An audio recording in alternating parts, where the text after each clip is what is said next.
There's something very different between the I standing before you and the I in this picture from about 20 years ago. The most common examples are pretty evident, but the most underlining feature is attributed to one of humanity's oldest tricks in the book, self-consciousness. I can feel it now.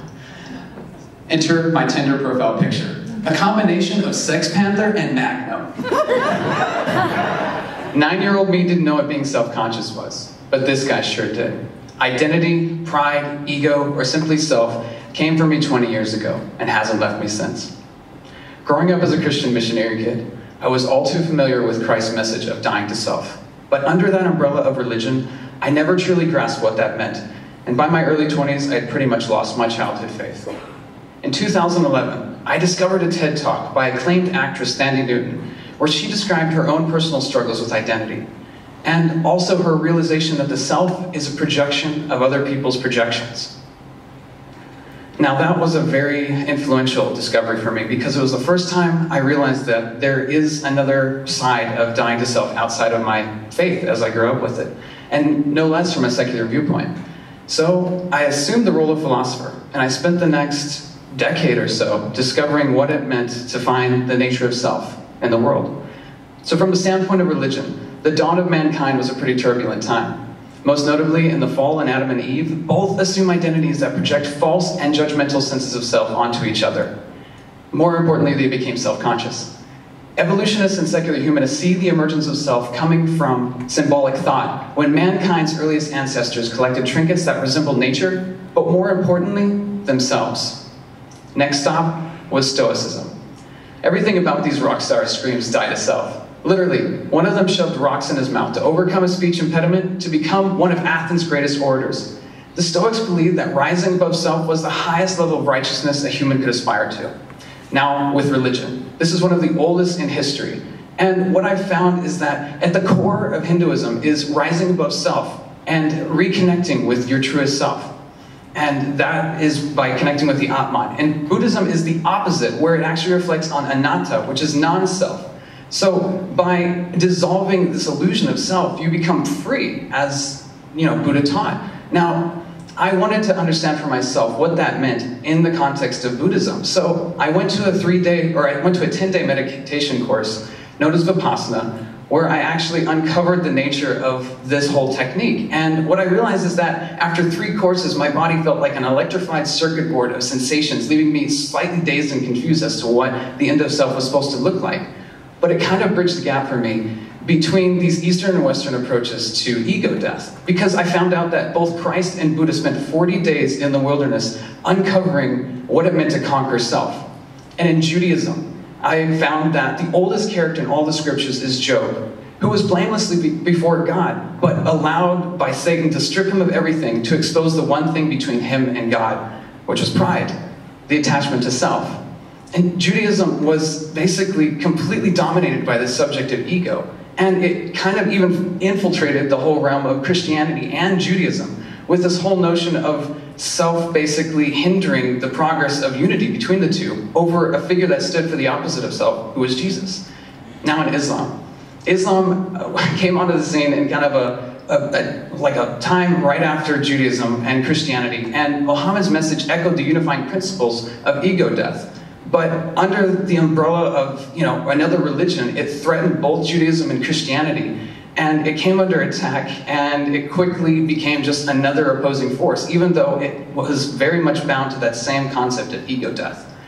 In Sikhism, I found a religion of inclusivity that centered around 3 tenets of overcoming self through prayer, honest work, and giving. The Sikhs believe that by uniting under this one umbrella of faith, that we could overcome self and be united with our true selves. And that was just a very unifying principle that for me was really beyond the realm of anything I had seen in religion before. And it kind of concluded for me what this whole common theme was throughout my discoveries of self.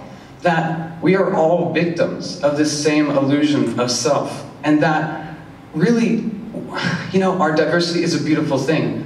And that as long as we don't let it become polluted, we can kind of come together and see that through educating ourselves through knowledge and wisdom, we can become more self-aware. And through self-awareness, that allows us to have the opportunity to express unconditional love for those still wrestling with the process of self-discovery. So thank you very much.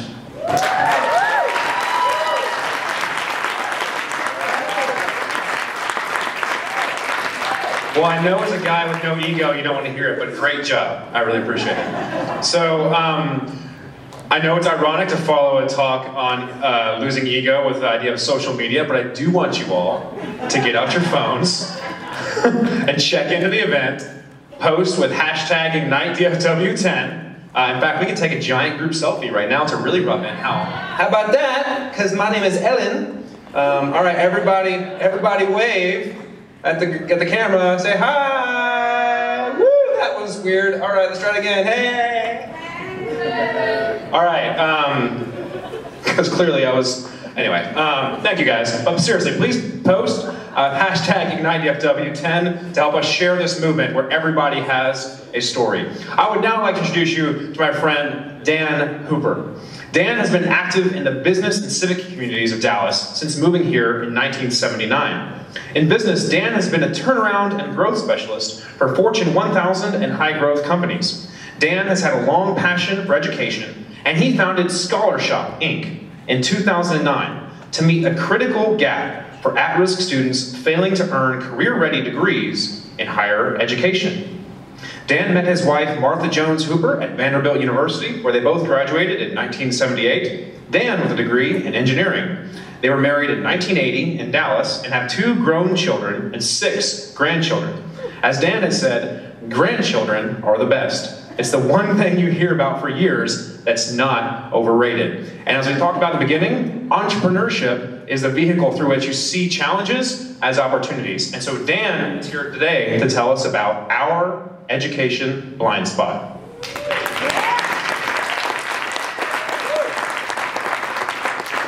Good evening, Ignite DFW 10. I have just one slide because I want to emphasize to you a very costly blind spot in our education system. A blind spot that is unsustainable, drives an epic failure to launch, and we do it every year. What am I talking about? Well, combined, Tarrant and Dallas County graduate roughly 50,000 high school seniors every year. 8 out of 10 come from low socioeconomic households. 9 out of 10 of them enrolling in college will drop out, 9 out of 10.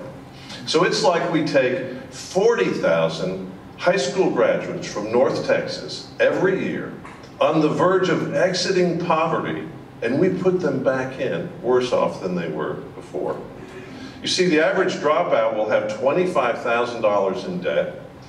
They'll owe their departing school funds, preventing them from re-enrolling anywhere else, and their grants are frozen. It's a tragic setup for our kids, and it's costing you and me a fortune. How does this happen? There are 2 root causes. Number one, the way that our schools are incented, our high schools are incented to advise graduating seniors. And number 2, the way our universities are not being managed. So in high school, the prevailing voice is, how many kids can we get into how many 4-year schools with how many millions of dollars in scholarship to brag about? Community colleges are discouraged, and vocational certificates, which we need the most and often they pay the most, aren't even discussed. It's a tragic setup. In our universities, our kids are treated like bank customers receiving $12,000 to $20,000 a year in debt. Their grants are taken and the universities make no commitment to see them complete. So for our kids, think of the cost to them. I mean, these are the kids that kept the social bargain with us to stay in school, get their diplomas, only to be handed to a life of debt and at best, a poverty wage. Every class of college dropouts in North Texas costs our region $1 billion in local revenue. And another generation is set up in poverty. And for us, the return is really lousy. We just spent $150,000 on each K through 12 public education to get a return of a poverty wage. Texas taxpayers lose $80 to $120 million a year on public grants that fail to produce degrees. So what do we do about it? I want to give you 3 simple things. Number 1, insist and measure that your local school boards are committed to our high school graduates' career readiness. For example, does your high school have a vocational academy? Most don't. They're easy to get. Get one. Number 2, we need to eliminate the infamous Texas